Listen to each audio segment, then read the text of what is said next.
I don't come from a political family.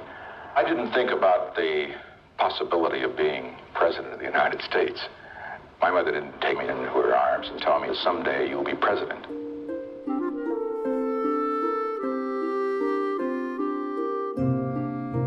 My mother was a Quaker, and she was a very devout pacifist, as a good Quaker should be. My mother was quite well educated for those times. My father only went through the 6th grade, and he worked in every kind of a job. As a matter of fact, he built the house that I was born in. My father had a small store, and my brothers and I had worked in it as we worked before and after school in order to help work our way through school. My mother was one who had no enemies. My father was argumentative, he was combative, he was competitive. From him, I got that arguing ability, but from my mother, more the dedication to scholarship and an early start. And if it had not been for my mother, it would have been very difficult.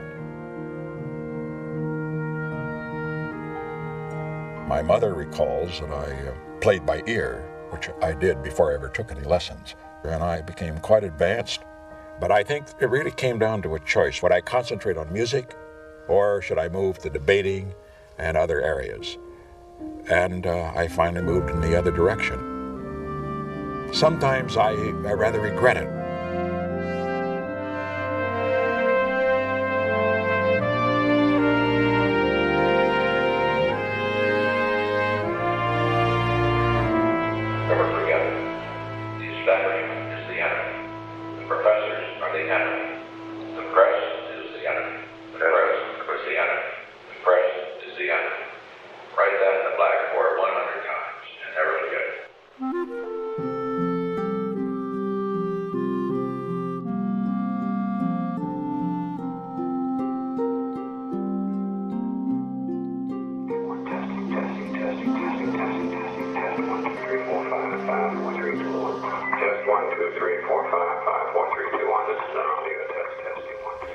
I remember the headlines. Nixon bugged himself. Taping was done for the purpose of having it for the historical record. It was voice activated. Everything was taped, which of course was probably stupid. There has been a new release of White House audio tapes and documents just out tonight from the Nixon Library in California. Say what you will about him, Richard Nixon is one of the most fascinating figures in American history. Just when we think we know everything there is to know about him, we find out something else. The recordings Richard Nixon intended for his own use continue to tell history, his uncensored story. The problem is that historians are going to grab an hour of tape when these tapes come out. And if you listen to a snippet of tape, you're going to form an impression of this man that's going to be wrong. So sometime, hopefully, there will be a historian or a committee of historians who will listen to all the tapes and go into all the archives and then come out and say Richard Nixon was the strangest collection, the strangest paradoxical combination of any man I ever heard of. And they'll be right.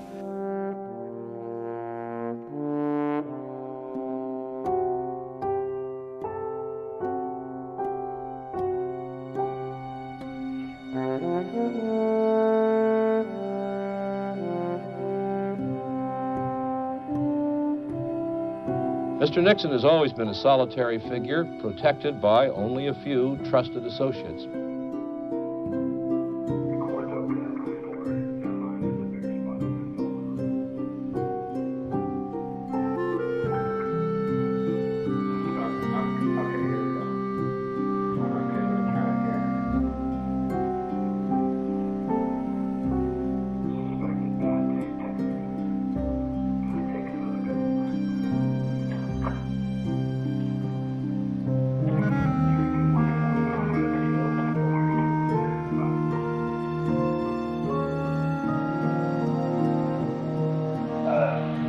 The way it works, they have, the Secret Service locator signal, and it tells what office you're in.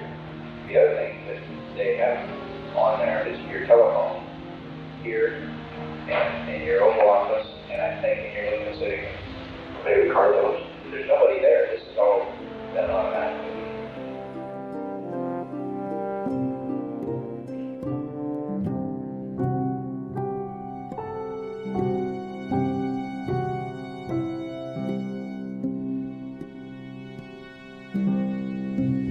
obsessed with secrecy.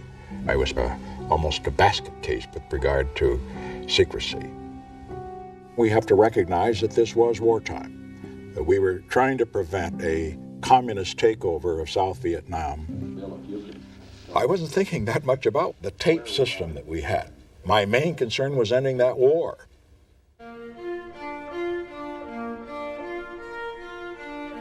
The Nixon administration said today that it has no intention of permitting a communist military victory in South Vietnam, that the intensified American bombing of North Vietnam is an expression of that determination.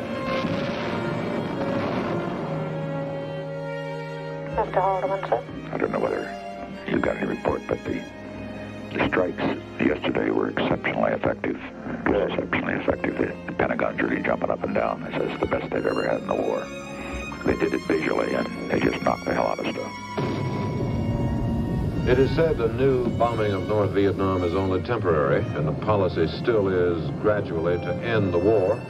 Nobody says when, and nobody gives any persuasive reasons why it didn't end long ago. I know everybody wants to end the war. I don't need to hear that, you know. And we are ending it. Christ, I know what they think. I don't need to be told. It is hard to remember the time when the American people tended to believe what their government said. I can assure you tonight, with confidence, that American involvement in this war is coming to an end. The day the South Vietnamese can take over their own defense is in sight. South Vietnam probably never been surviving. But can we have a viable foreign policy if a year from now, 2 years from now, North Vietnam gobbles up South Vietnam? We can have a viable foreign policy if it looks as if it's a result of South Vietnamese encounters. We've got to find some formula that holds the thing together a year or two. Afterwards, after a year, Mr. President, Vietnam will be a backwater.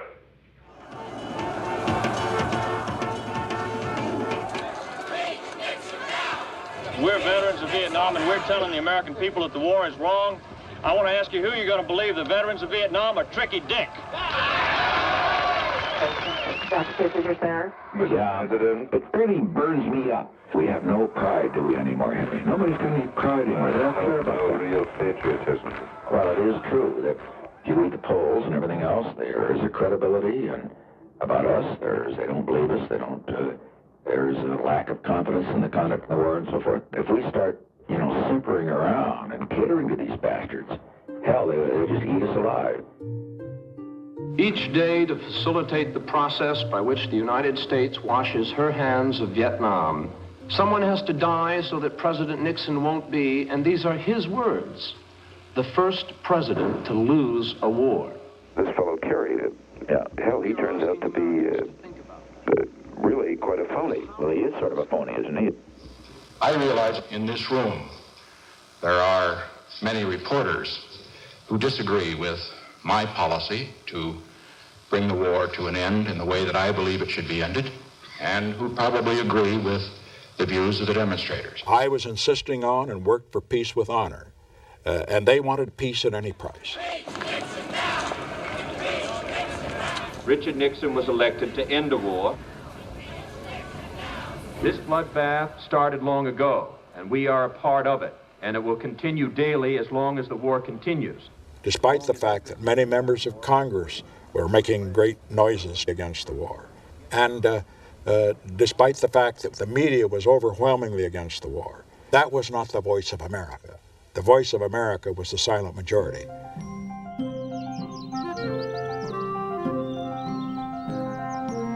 Teresa Nixon and Edward Cox will be married tomorrow.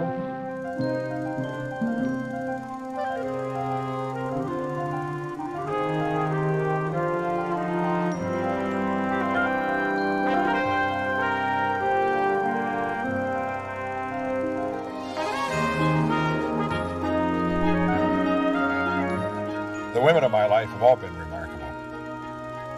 I have always sort of prided myself on self-control. And I am emotional, but I don't believe you should share emotions. I am a great believer in privacy. Hello. Hi, Bill. Hey, that wedding was just great. It was you got to give Pat and Tricia the credit. They really worked, and that White House staff, weren't they great? It was absolutely superb. General Haig, sir. Ready. Hello. Yes, sir. Nothing else of interest in the world, Yes, Steve? sir. This goddamn New York Times expose of the most highly classified documents of the war. This is a devastating security breach of the greatest magnitude. I was very surprised and shocked. And of course, Henry Kissinger was just as surprised. Mr. President, I have Dr. Kissinger calling you. What kind of people would do such things? It has the highest classification. Yeah. The thing, though, that Henry, that to me is just unconscionable. This is treasonable action on the part of the bastards that put it out. Thousands of pages of documents, secret documents from the Pentagon were published in the New York Times, the so-called Pentagon Papers. As a result of their publications, I know that it encouraged the enemy. Publication of parts of the 47-volume top-secret history of American involvement in Vietnam has triggered a major constitutional legal battle over government secrecy and freedom of the press. The Justice Department went to court in New York today and got a temporary order restraining the Times from publishing the next and last 2 installments. In all probability, it will go all the way to the Supreme Court by midweek or sooner. We've got some information we've developed as to where these copies are and who they're likely to have leaked them. And the prime suspect is a gentleman by the name of Ellsberg, who's a left-winger that's now with the Rand Corporation. I felt that as an American citizen, as a responsible citizen, I could no longer cooperate in concealing this information from the American public. He's not Jewish. I'm sure he is. Ellsberg. The Jews are born spies. You know, some of them are just in it, up to their necks. I look at a basic deviousness that, well, also an arrogance. That's what makes us, he puts himself above the law. I want to look at any sensitive areas around where Jews are involved. See, the Jews are all through the government. And we have got to get in those areas, we've got to get a man in charge who is not Jewish to control the Jewish. Do you understand? I sure do. Government's full of Jews. I sure do. Second, most Jews are disloyal. Generally speaking, you can't trust the bastards. They turn on you.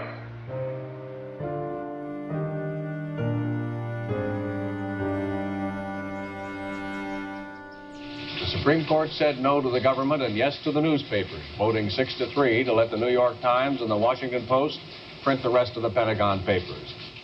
We've got to go gung-ho now on this Ellsberg. You make a martyr out of him when we're going to give an incentive to every little son of a bitch in this government to run out of the place and rat on us.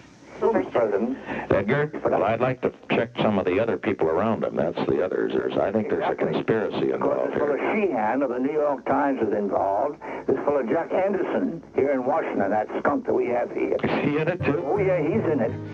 We're up against an enemy, a conspiracy. They're using any means. We are going to use any means. Is that clear? No, you're keeping it on the wall.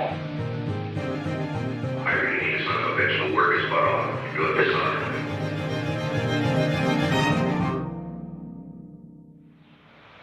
There's some other stuff that is over at Brookings. Brookings has no right to have classified documents. We have moved it out of the Defense Department, copies out of the Defense Pentagon, took the whole file over there. They have a secure safe over there to hold this stuff in. I wouldn't be surprised if Brookings had the file. Let's smoke Brookings out. I want the Brookings Institute to say, please, out, get it done. I want it done. I want it implemented on a thievery basis, not have to get in and get those files. Blow the safe and get it.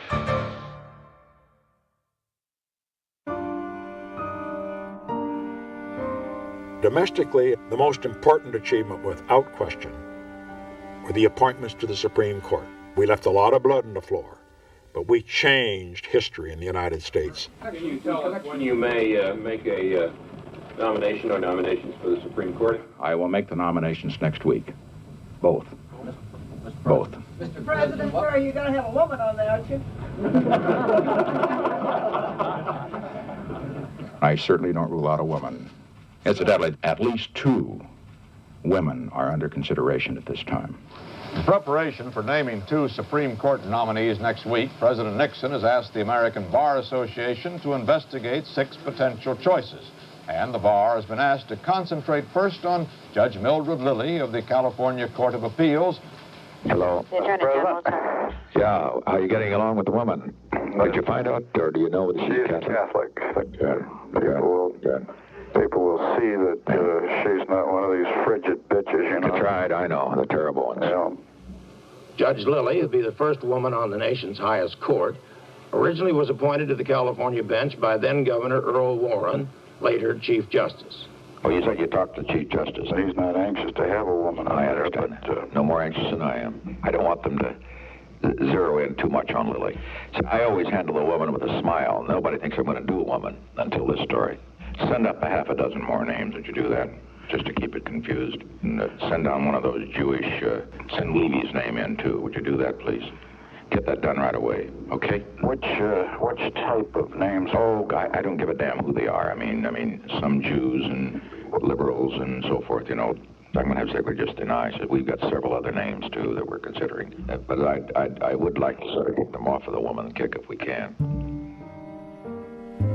One dependable White House source strongly indicates the president will produce a surprise candidate, one not cleared by the ABA or mentioned in speculation. I still think that the Rehnquist thing is a damn good possibility. Incidentally, what is Rehnquist? I suppose he's a damn Protestant.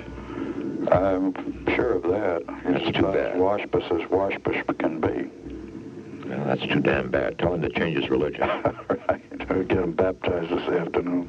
Well, baptized and castrated. No, they don't do that. I mean, they No, that's the Jews. Well, anyway, whatever he is, get him changed. A special investigating committee of the Bar Association decided last night that neither Friday nor Mrs. Lilly was qualified. What did you say, not qualified? Yep. Great. And you know what they said? Great. That she was probably as good as any woman that could be considered by the court. Yeah. That statement was made up there. She's the best qualified woman, but she's not qualified for the Supreme Court. Jesus, that's great. That's great. Have you told Rehnquist yet? Not yet, but I'm sure that he will be more than pleased. Pleased? Christ, he'll probably drop his teeth. I would expect so. Yeah, I don't want to see him. I think it's not. I don't think I should. There's no necessity for it. And I haven't seen Powell. I wouldn't know him if I saw him. Lewis Powell, William Rehnquist. Those are names you will remember, because they will add distinction and excellence in the highest degree to the Supreme Court of the United States. By design or not, the president has emerged from the controversy as having tried but failed to place a woman on the high court. The ABA's rejection played conveniently into his hands in escaping the much-anticipated historic appointment. Let me say that at least we have made a beginning, and there will be a woman on the Supreme Court in time.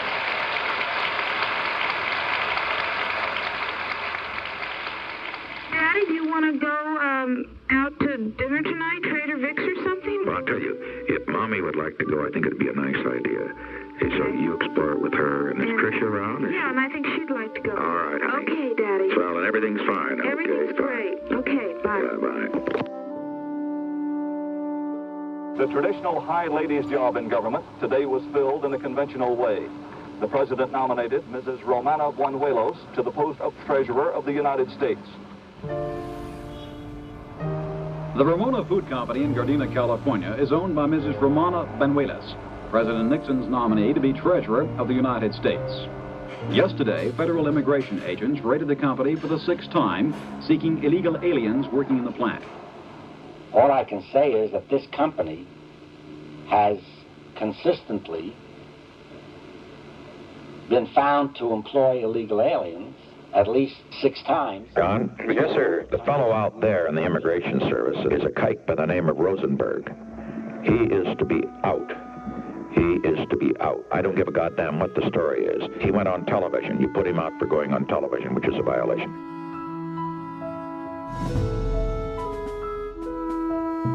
I want you to direct the most trusted person you have in the Immigration Service, that they are to look over all of the activities of the Los Angeles Times, all underlined. We're going after everyone individually, collectively, their income tax. They're starting this week.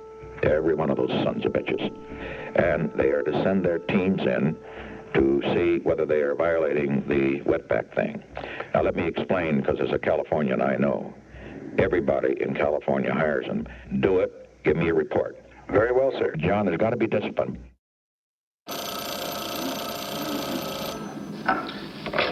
Hello. Secretary of the Treasury is just in my office and told me the good news that you were confirmed and unanimously. Oh, Mr. President, thank you very much for calling me. The Mexican-American is not as good as the Mexican. Oh. And you go down into real Mexico, and they're clean, and they're honest, they're moral. They've got heritage. At the present time, they have heritage. But at the present time, they steal. They're dishonest. They do a lot of other things. They do have some concept of family life, at least. They don't live like a bunch of dogs, which the Negroes do live like. We're going to put more of these little Negro bastards on welfare rolls at $2,400 a family. But I don't believe it to begin with, you know what I mean? It's work, throw them off the rolls, that's the whole deal.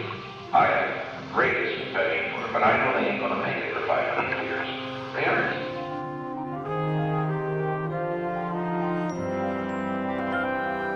I suppose everyone would like to be remembered particularly for his major achievements.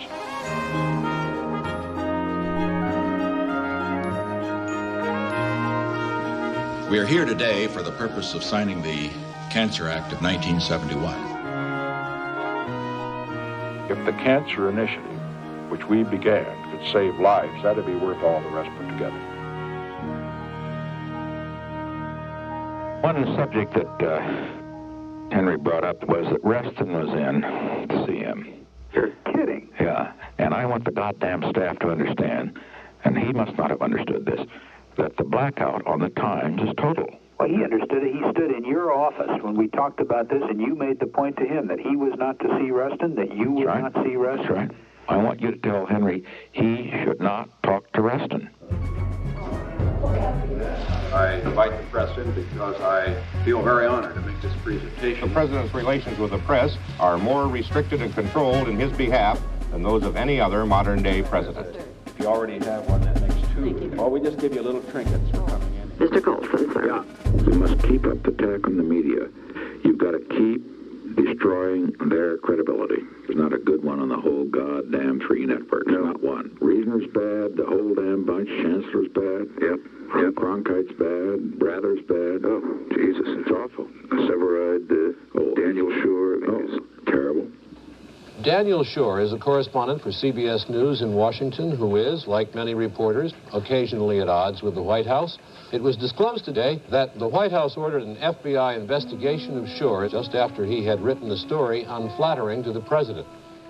If you take the whole line of Dan Schur, he's always promoting something, isn't he? He incidentally is on, shouldn't get involved in this, but he's on our tax list. Good. They're going after a couple of media people, and I just want to harass them, just get them in trouble. Exactly. Bother people, just give them something to worry about. It's routine. To a great many citizens of this country, it is no longer an honorable thing to be a news broadcaster. The administration has set the country against us, apparently by some design. Because if you can discredit the press, then it doesn't matter much more what they say. Mr. President, as you enter this election year, public opinion polls indicated that the American people, about 50%, said that you lacked personal warmth and compassion. Why do you suppose that is?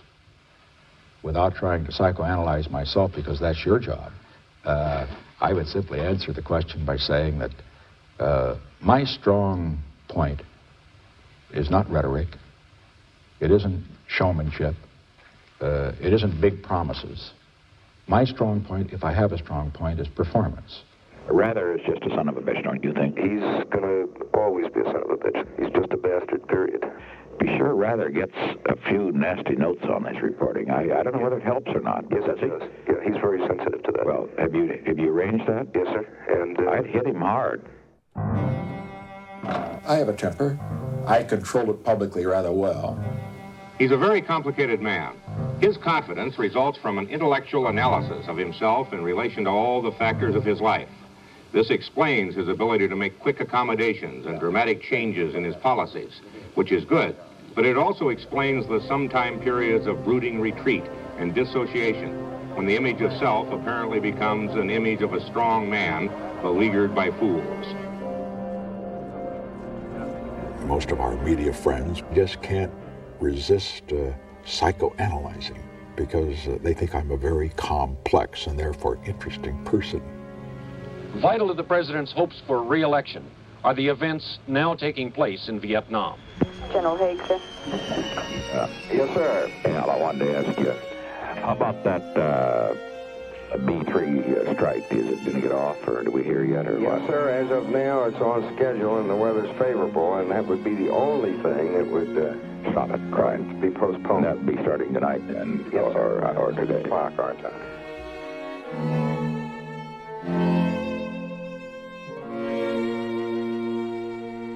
We have as our special guests tonight the very famous choral group, the Raycon of Singers. And if the music is square, it's because I like it square.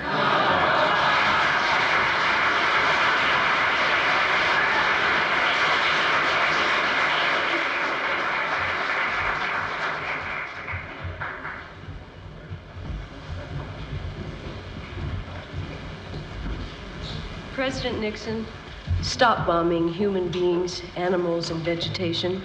You go to church on Sundays and pray to Jesus Christ. If Jesus Christ were here tonight, you would not dare drop another bomb. Bless the Berrigans and bless Daniel Ellsberg.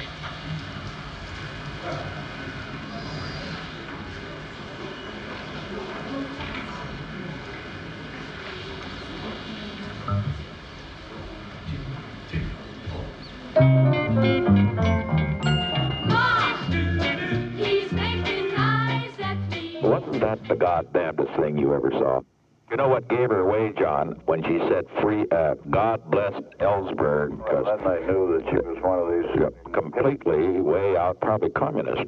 But I don't think it was an accident. I think it was a plant. I suppose the Secret Service found out whether that's the case or not. They have to be very careful to be sure that doesn't be like we're persecuting the bitch.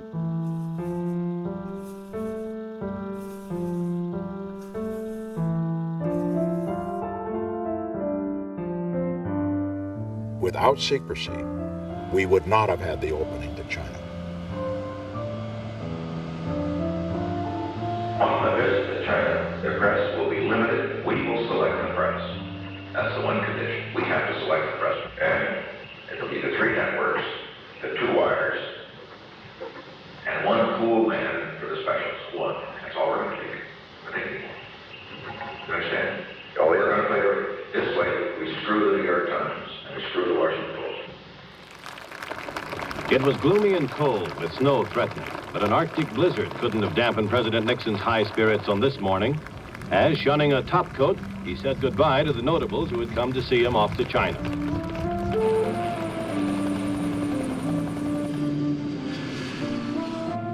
China was an unknown land. I'd read about it all my life. It was a land of mystery, and the fact that we hadn't had communication with them for 25 years built up that mystery.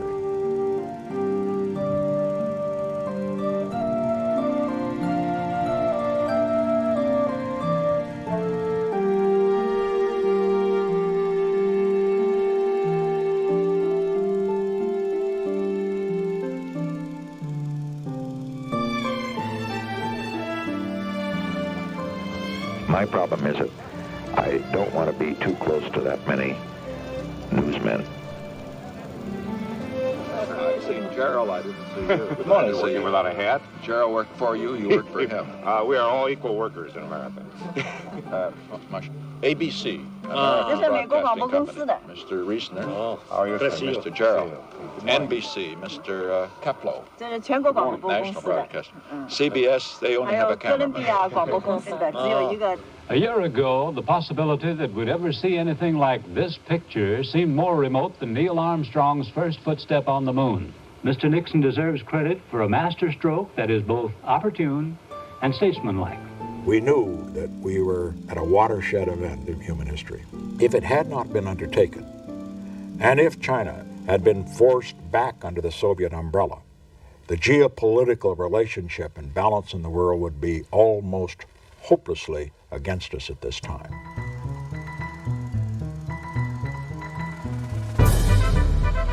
The question of what city gets the gift panda bears from mainland China has been settled. President and Mrs. Nixon decided today they should be displayed in the Washington Zoo.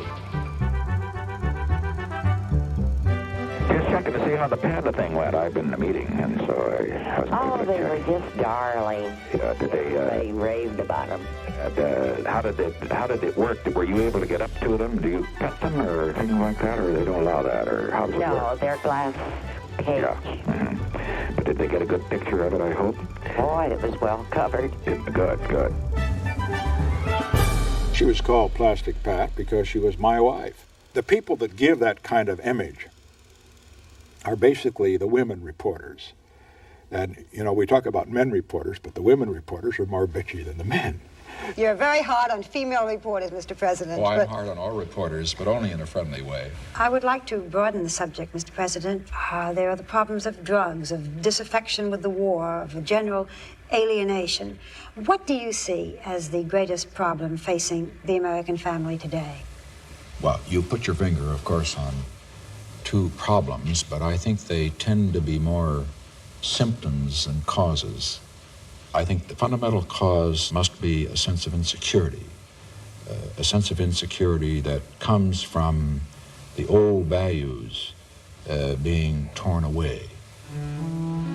Homosexuality, immorality generally, these are the enemies of strong societies. God damn it, we have got to stand up to these people. I do not mind the homosexuality, I understand it.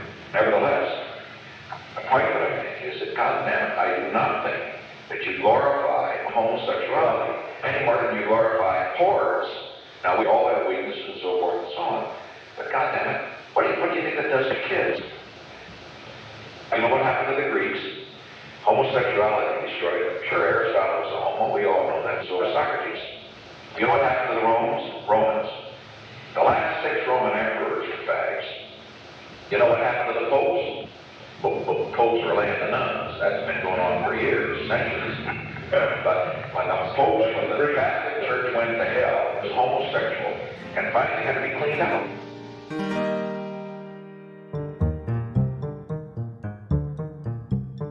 The United States is assembling one of the largest naval strike forces in the history of the war off the Vietnamese coast.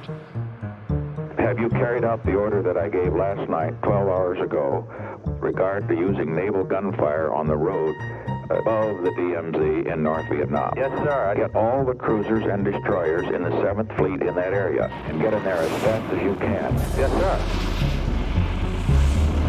Officials say the president will not withdraw American air power until he gets a deal he likes.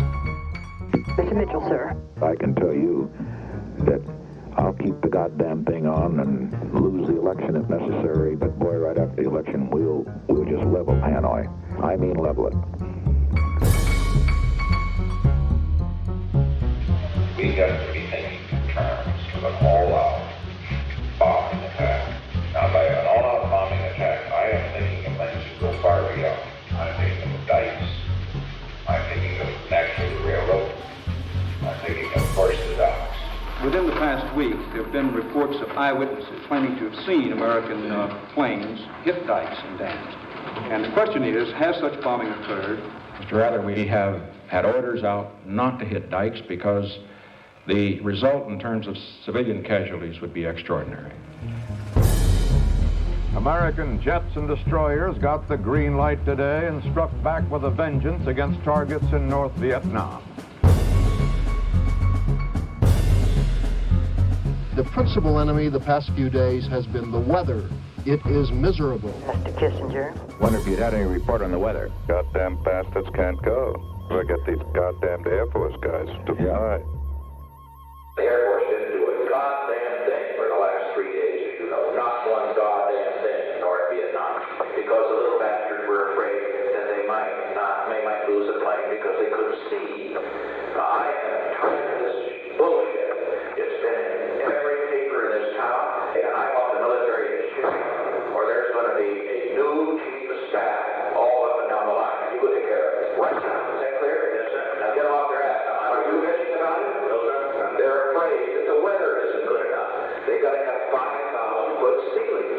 goddamn Israelis fly in 1,000-foot ceilings. Now tell them to get off their goddamn ass and do the job.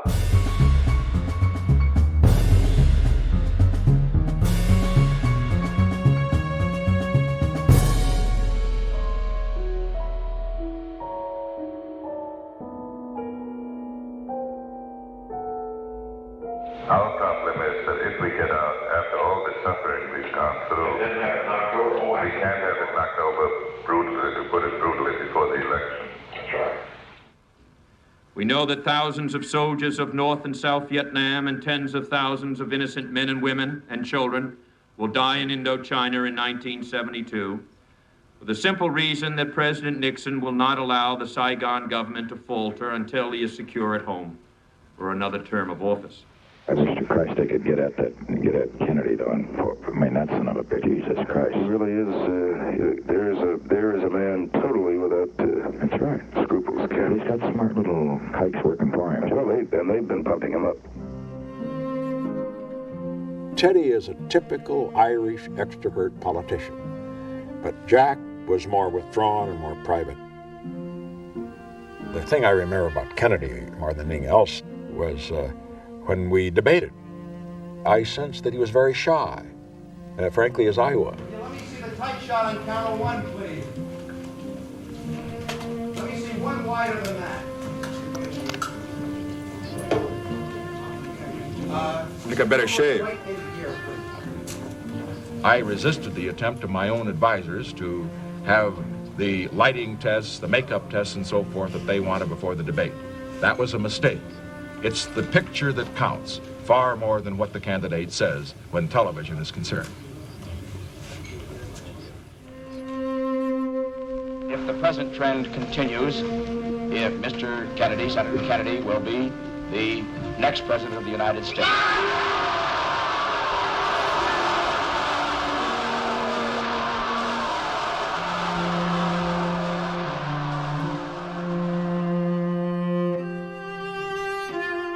It's the Kennedy mystique. It's still there. It's going to last as long as one of them's living. Kennedy has written, asking for Secret Service protection. He gets more threatening mail than any other public figure. But you understand what the problem is. If the son of a bitch gets shot, they'll say we didn't furnish it. Somebody just buy his insurance and after the election, he said it's a goddamn thing if you get shot, it's too damn bad. I do it on the basis, though, that we take the Secret Service back. You understand what I'm talking about? Plant two guys on it. This would be very useful. I'll talk to Newbern. Okay. What? I will approach him because Newbern will do anything that I tell him to. He will go on. He really will. I mean, he has come to me twice, and absolutely sincerely, sir, with what you've done for me and what the president's done for me. I just want you to know. You want someone killed? You want anything else done? Any way? Any direction? That's going to be fun. They'll cover him around the clock every place he goes. Just might get lucky and catch this son of a bitch and ruin him for 76.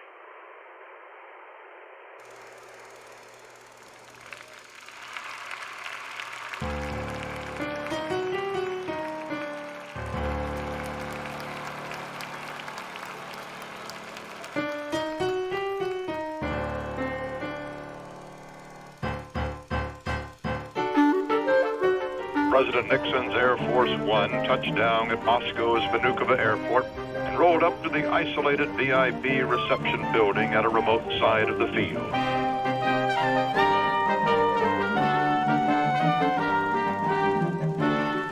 The president, in his toast, indirectly chided the Russians for helping North Vietnam. But his major point, it seemed, was that great powers have great responsibility. With great power goes great responsibility. I thought it was vitally important in my presidency to make some move toward negotiation rather than confrontation with the Russians. I would hope that 100 years from now that the world would be a safer place.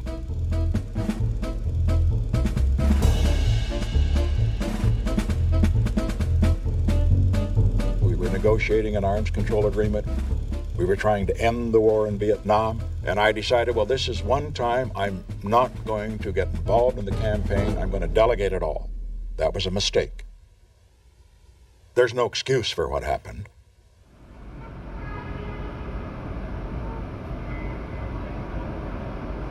Five men were arrested early Saturday while trying to install eavesdropping equipment at the Democratic National Committee. And it turns out that one of them has an office in the headquarters of the Committee for the Re-election of the President.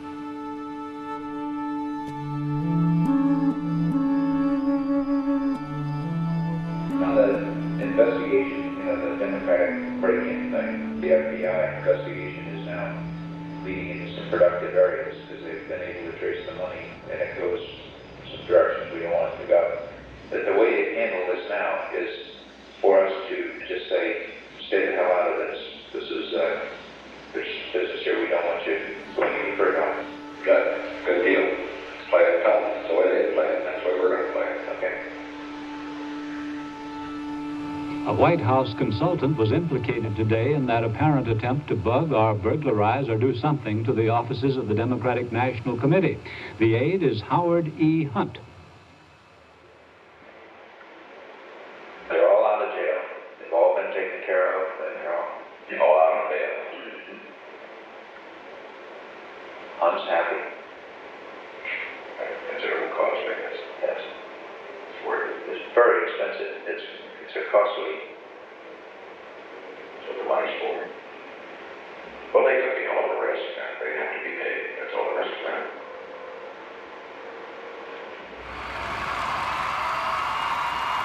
Just before 3 o'clock this morning in Miami Beach, the Democrats' nominee was George McGovern, the unconventional senator from South Dakota. Never underestimate the power of Richard Nixon to bring harmony to Democratic ranks.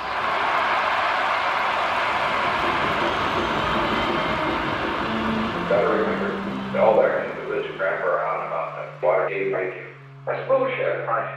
Watergate. Well, that's gonna pass. They'll indict a few people, and the goddamn thing's over. Because it's just one of those unfortunate things. 4 years ago, I proudly accepted your nomination for President of the United States.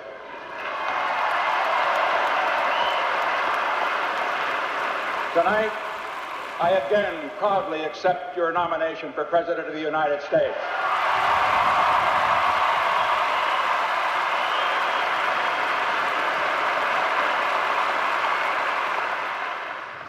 A federal grand jury has returned the first indictments in the Watergate bugging case. I don't think we should say a thing. Right. I think that's right. I think anything we do is only going to add to the story. Add to the story, and we're better off to not to comment.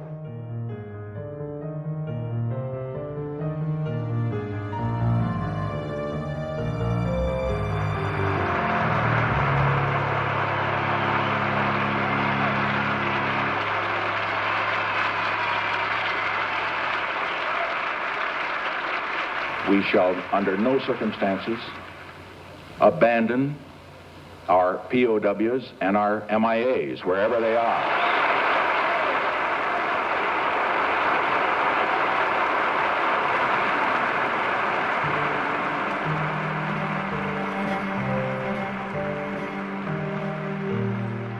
And walk into a group like that, wives, families, and the rest, and then those poor goddamn people. These other assholes have got any stake here in this war. And all they have to say is bug out. You know that? These people have got their sons in these damn jails, the prisons in Vietnam. Now who the hell's got the character in this country? Who's got it? Listen, I'll tell you, it makes me ashamed of the people I come from. I'm from that group. Lawyers, business people, so-called superior educations. There is a snobbish elite. You know why they hate my guts. Mainly, it is this. I'm not one of them. And they know it. The White House said today, peace is at hand in Vietnam. We believe that peace is at hand. I think, Mr. President, we can accept practically everything in their proposal. As I look at the tie the history out there, South Vietnam probably never been survived. I think you've got to be, you also have to realize, Henry, that winning an election is terribly important. It's terribly important this year. If we settle in, say, this October, by January 74, no one will give a damn.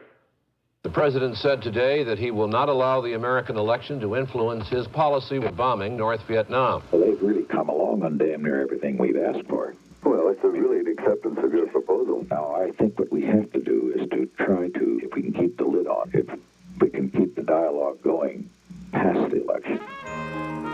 The Nixon campaign rolled through the wealthy northern suburbs of New York City.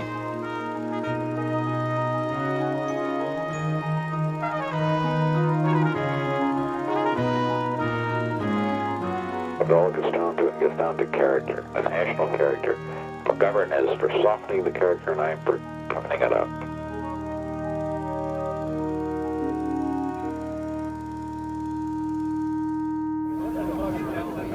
The sun was just up when the Nixons arrived at their polling place, the Concordia Elementary School in San Clemente. 3 hours later, the White House entourage boarded their plane for the flight back to Washington.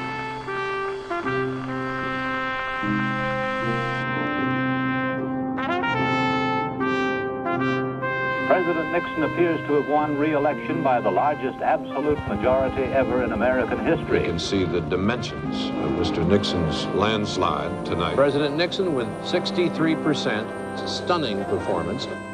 I simply want to say from the bottom of my heart, thanks for making our last campaign the very best one of all. Thank you.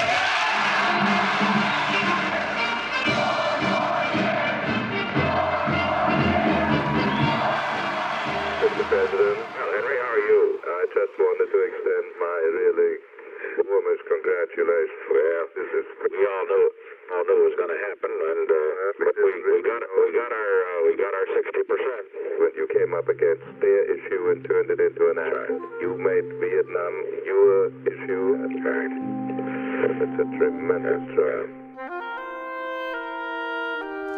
Henry Kissinger, when he said peace is at hand before the election, the North Vietnamese said, well, now they have to have peace. And so they got more intransigent as a result. Yes, Mr. President. Anything new? Yes, sir, I've finally gotten Henry's message. Right. What Henry did, he just broke off in Paris. He said, I will not meet or discuss with you anymore. He's also got a military plan which is sort of gradual. No. I will not accept graduality. Right, sir. I will not accept it. The White House today strongly denied speculation that President Nixon and Henry Kissinger disagree on Vietnam negotiating policy. White House spokesman Ron Ziegler said such reports are totally untrue. If you put yourself in Henry Kissinger's shoes, he is going to spend a good part of the remainder of his life justifying why peace was at hand, but then it wasn't later at hand. Oh, yeah. I don't think there's any question where that damned article came from. Reston is known as the dean of the establishment journalists, and he calls Henry, and Henry takes the call. Can't we really check to see check the White House operators have? Our gals here don't keep any records, except... Well, they're out there, somebody who keeps Henry's records. God damn it, we got to know the record of every call. From now on, I want a record of every one of his calls. Let's have that. I do it in the most discreet way possible. Time magazine said the administration ordered the FBI to tap the phones of both reporters and White House staff members in an attempt to prevent news leaks. Mr. President, after we started keeping the log on Henry's call, what'd you find out? Was Joe Kraft on the list? Oh, yes. So he called up Joe Kraft on Tuesday. Yep. An outgoing call, he called Kraft. And Joe Kraft then writes an article yesterday that just knocks the bejesus of it. I'll be goddamned. He called Kraft. I'll be a son of a bitch. Now they're going to keep the log on people and phones, so we'll...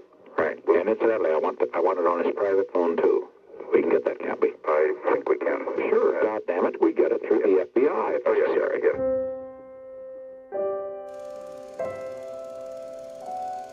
Reporters for the Washington Post were not invited to cover 3 White House parties given this weekend. Press Secretary Ronald Ziegler denies that there is any vendetta against the paper. No reporter from the Washington Post is ever to be in the White House. Is that clear? Absolutely. No reporter from the Washington Post is ever to be in the White House again, and no photographer either. No photographer. Is that clear? Yes, sir. None ever to be in. Now, that is a total order, and if necessary, I'll fire you.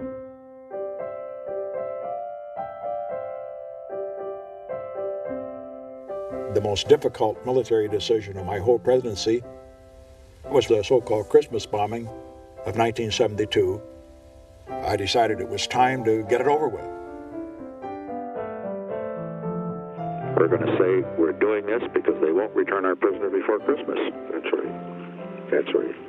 They were supposed to do it. They wouldn't agree, and we're going to bond and we get those prisoners back. President Nixon today took off the kid gloves and once again flexed America's air muscle. I was convinced that it would break the deadlock in the negotiations.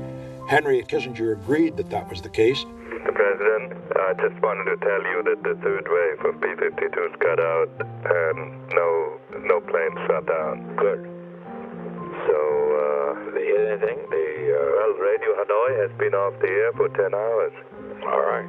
Good. And that is bound to create havoc up there. The administration contends that the raids are not terror bombing. The shift to the larger B-52s would seem to indicate that the raids have been designed for psychological as well as military gain. Mr. Colson, sir. The American people need some explanation of why it is we're continuing to bomb, and that it isn't simply an exercise in trying to decimate a country. It's too damn bad we aren't decimating the country.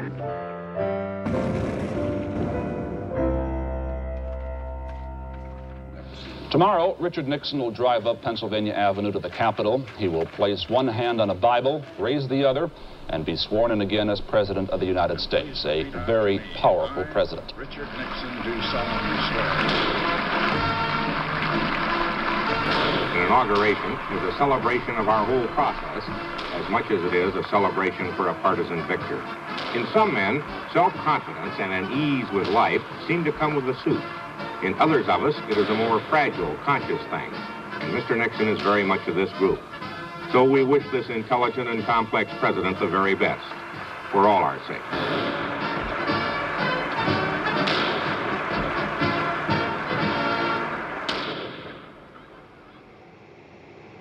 Oh. Hi, Dick. Oh, I thought you'd like to know and tell the girls that Kissinger's on his way back and we got the agreement. Oh, great. So, tell them. Isn't that marvelous? Okay. It's wonderful. Okay. Yeah, good. Bye.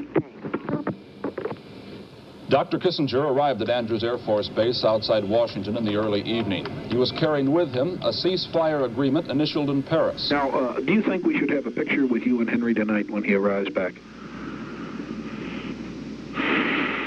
No. Okay. I don't think so. I think we don't want to build the Henry thing up all that much. I don't think we should have a picture. No. We today have concluded an agreement to end the war and bring peace with honor in Vietnam and in Southeast Asia.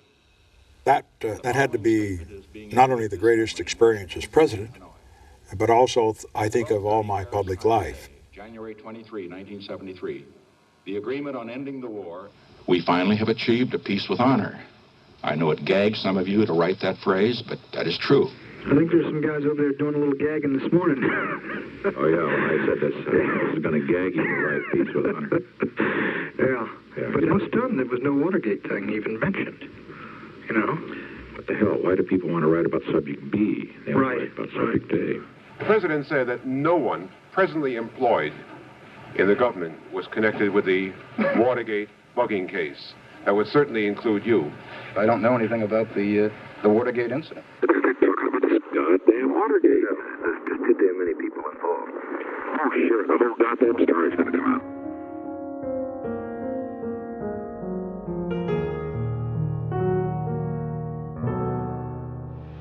We have a cancer within close to the presidency that's growing.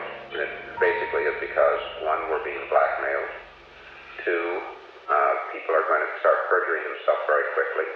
It'll cost money. It's dangerous. Nobody, I think people around here are not pros. This sort of thing mafia people can do. It's a tough thing to know how to do. I would say these people are going to cost $1 million over the next few years. You can get $1 million, and you can get it in cash. I know where it can be gotten. I mean, it's not easy, but it can be done. President Nixon and his counsel, John Dean, now appear to be at odds over the Watergate scandal. Miss Julie's calling. Hello? Hello. Daddy? Hi, Julie. I want you to hear something cheery. We've got the new music machine up in the solarium. It has a TV, and on top of the TV is a record player, and on top of that a tape cassette. It's fabulous. Great, Julie. We really enjoy that up there. That's great, Judy. Okay, bye.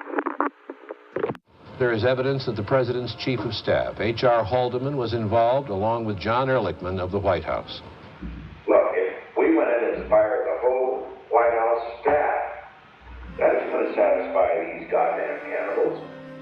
They still be after, who are they after? Hell, they aren't after Haldeman or Ehrlichman or Dean. They're after me, the president. They need my guts. There really wasn't a happy time in the White House after April 30th, when Haldeman and Ehrlichman left. The resignations came from men so closely associated with Mr. Nixon, they hit almost with the impact of a resignation from the chief executive himself.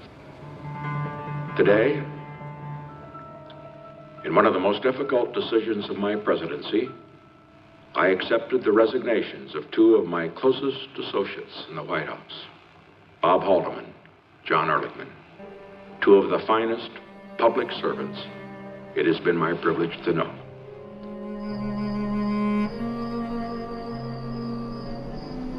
Well, it's a tough thing, Bob, for you, for John, and the rest, but goddammit, I'm never going to discuss this son of a bitching Watergate thing again. Never, never, never, never. But let me say, you're a strong man, goddammit, and I love you. And I love John. God bless you, boy. Okay. God bless you. I love you, as you know. Okay. Like my brother. The President has asked me to announce that he has today requested and accepted the resignation of John Dean from his position of the White House counsel. Well, don't you get discouraged. You, Mr. President, I'm not discouraged. You do your job. You, two or three of us have got to stick around, try to hold the goddamn fort. And You have saved this country, Mr. President. The history books will show that when no one will know what Watergate means.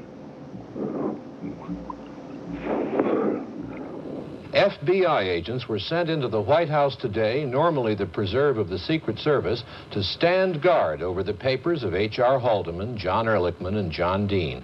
No one can remember the FBI being used that way before. Mr. President, this would protect those papers so they could not be removed. All files, any correspondence or anything that has to do between me and any member of my staff belongs to the President, not to them. It's not their files, goddammit. They're mine. I'm not going to have these men treated like criminals, or goddammit, I'll fire this whole fucking staff. You understand that? The Pulitzer Prize Committee today awarded its Distinguished Public Service Prize to the Washington Post for its coverage of the Watergate scandal. Post reporters Carl Bernstein and Robert Woodward were also singled out in the citation for their dominant role in the inquiry. Nothing but the truth, so help you God. I do, so help me God. John Dean, the ex-White House counsel, testified today that President Nixon knew about the Watergate cover-up. Dean read through a 245-page statement, a president too easily upset by anti-war demonstrators, wiretapping of newsmen, a proposal to fire a bomb and burglarize the Brookings Institution, spying on Senator Kennedy and other Democrats, efforts to involve the CIA in the cover-up, Haldeman and Ehrlichman orders to set up a payoff fund, perjury plans, a fictitious Dean investigation. Coming right down to it, Al, when you look at it, and all this crap we're taking, wouldn't it really be better for the country, to just check out and no, seriously, I mean that, and because you see, I'm not at my best. I've got to be at my best, and that means fighting this damn battle, fighting it all out.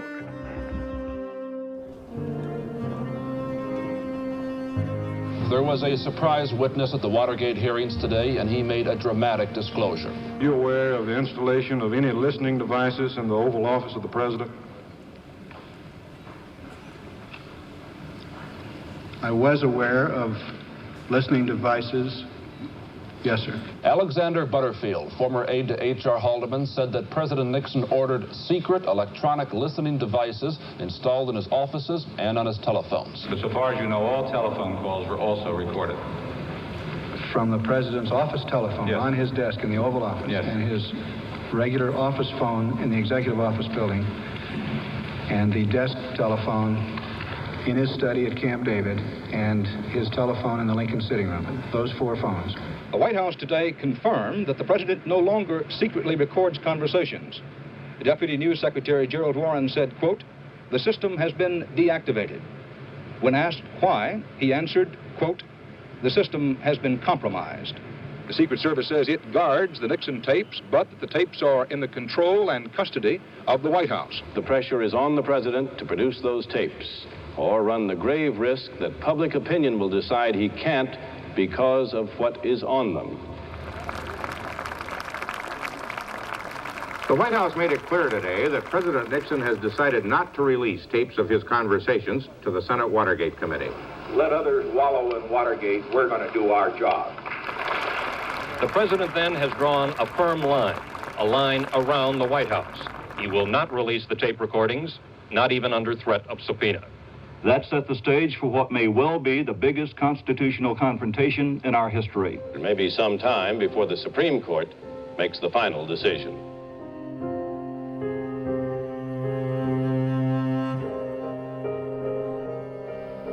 If I were to make public these tapes, containing as they do blunt and candid remarks on many different subjects, the confidentiality of the office of the president would always be suspect from now on. The president has fired the special Watergate prosecutor, Archibald Cox, and the attorney general has resigned. Elliot Richardson has quit, saying he cannot carry out Mr. Nixon's instructions. The president knew he faced a movement toward impeachment by some members of the House of Representatives. What is it about the television coverage of you in these past weeks and months that has so aroused your anger? Don't get the impression that you arouse my anger. I have that impression. You see, one can only be angry with those he respects.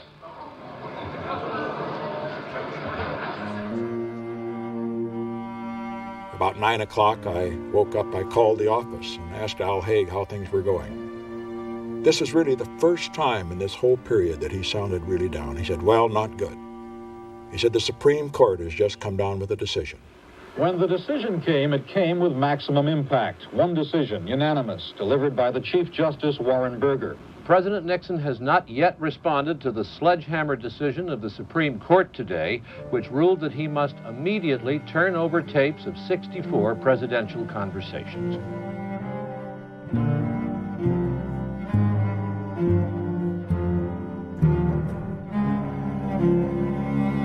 I said to General Haig that I would resign, but it would be with dignity and with no rancor.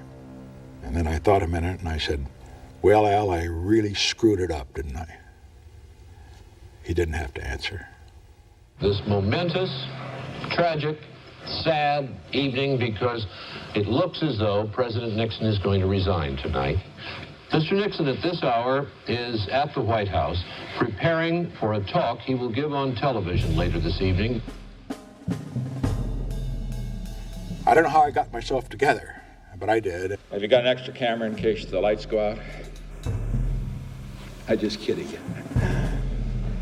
Let me see, did you get these lights properly? Yes. My eyes always have. You'll find if you get past 60, that's enough. You've taken your picture. Didn't you take one just now? That's it. Good evening. This is the 37th time I have spoken to you from this office. I have never been a quitter. To leave office before my term is completed is abhorrent to every instinct in my body. But as president, I must put the interests of America first. Therefore, I shall resign the presidency effective at noon tomorrow. Vice President Ford will be sworn in as president at that hour in this office. May God's grace be with you in all the days ahead.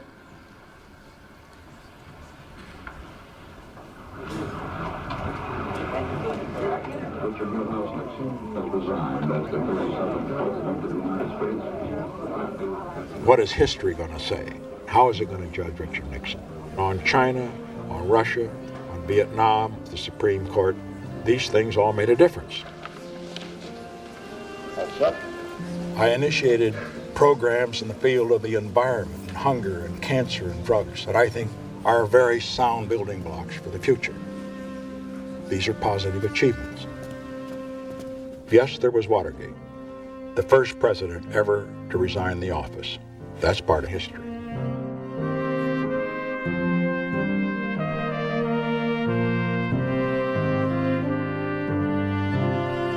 Always remember, others may hate you, but those who hate you don't win unless you hate them. And then you destroy yourself.